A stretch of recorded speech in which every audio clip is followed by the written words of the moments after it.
Here's Obama at the Nike headquarters on the 70th anniversary of the defeat of the Third Reich. Cut 4, go. But in a lot of parts of the world, the rules are unfair. The playing field like in America. In America, the rules are unfair.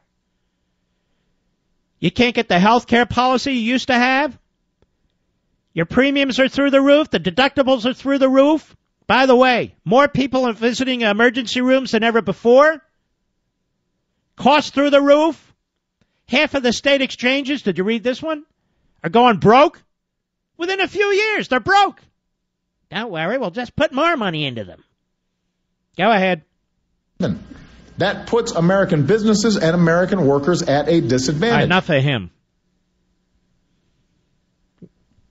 He's working on his secret deal. But don't worry, Congress will get to look at it.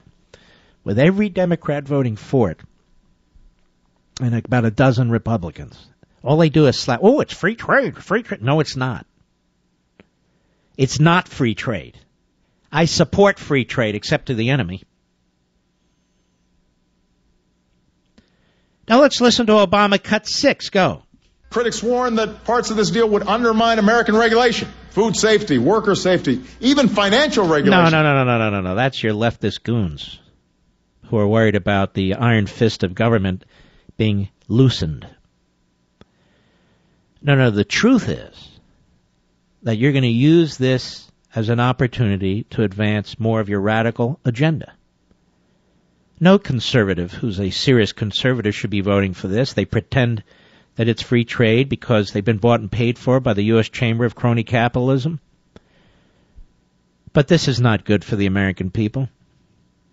Obama should not have a clean slate, should not have a clear path. He's a dangerous man. He's out of control. Go ahead. That's enough. Whoa, wait a minute. Was he coughing up a furball there? Oh, I know he's laughing. Let's hear this. Go ahead. Critics warn that parts of this deal would undermine American regulation, food safety, worker safety, even financial regulations. They're making this stuff up. Go ahead. This is just not true. No trade agreement's going to force us to change our laws. This agreement would make sure... shut up, will you? You act like you're so earnest and studious. You're none of those things. Ooh, these fearmongers and scaremongers on Obamacare. You want your insurance? You keep your insurance. You want your policy? I'll be right back. Mark Levin.